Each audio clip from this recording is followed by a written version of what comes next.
I will leave you with just a few brief points.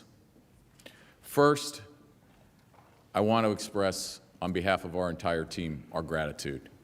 Our gratitude to you, Mr. Chief Justice, for presiding over this trial. Our gratitude to you, Leader McConnell. Our gratitude to you, Democratic Leader Schumer, and all of you on both sides of the aisle for your time and attention. I also want to express my gratitude to our team.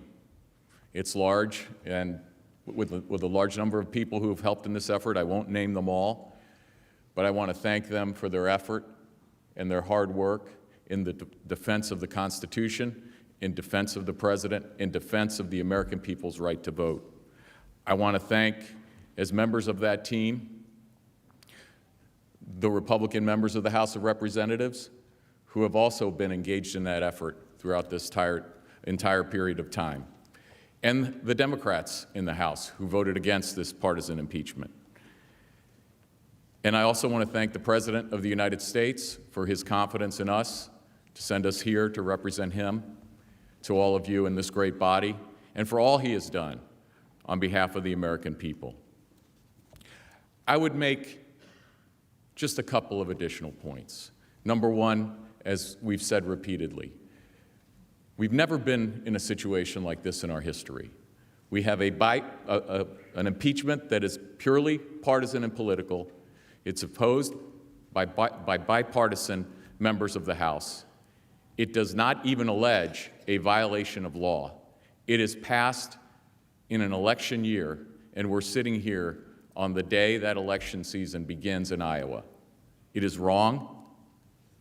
There is only one answer to that, and the answer is to reject those articles of impeachment, to have confidence in the American people, to have confidence in the result of the upcoming election, to have confidence and respect for the last election and not throw it out, and to leave the choice of the President to the American people, and to leave to them also the accountability for the members of the House of Representatives who did that.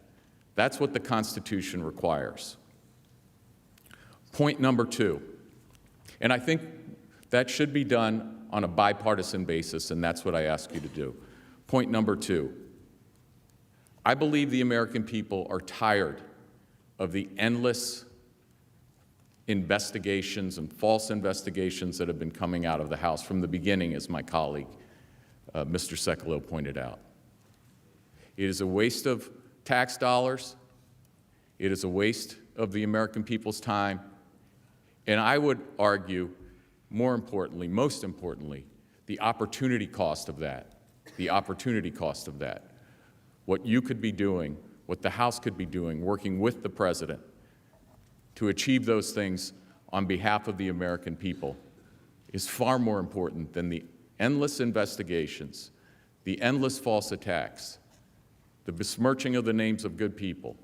This is something that we should reject together, and we should move forward in a bipartisan fashion, and in the way that this President has done successfully. He's achieved successful results in the economy and across so many other areas, working with you on both sides of the aisle, and he wants to continue to do that. And that's what I believe the American people want those of you elected to come here to Washington to focus on, to spend your time on, to unify us, as opposed to the bitter division that's caused by these types of proceedings. So at the end of the day, we put our faith in the Senate. We put our faith in the Senate because we know you will put your faith in the American people. You will leave this choice to them where it belongs.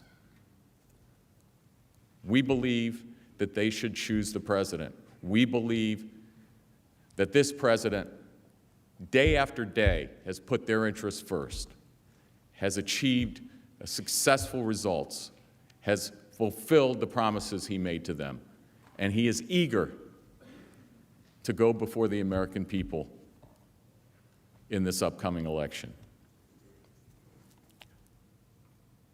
At the end of the day, that is the only result. It is a result, I believe, guided by your wise words from the past, that we can together end the era of impeachment, that we can together put faith in the American people, put faith in their wisdom, put faith in their judgment.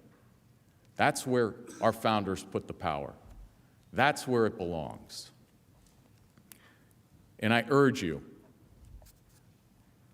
on behalf of those Americans, of every American, on behalf of all of your constituents, to reject these articles of impeachment. It's the right thing for our country. The president has done nothing wrong. And these types of impeachments must end. You'll vindicate the right to vote. You'll vindicate the Constitution. You'll vindicate the rule of law by rejecting these articles. And I ask you to do that on a bipartisan basis this week and end the era of impeachment once and for all. I thank you from the bottom of my heart for listening to us, for your attention, and for considering our case on behalf of the President.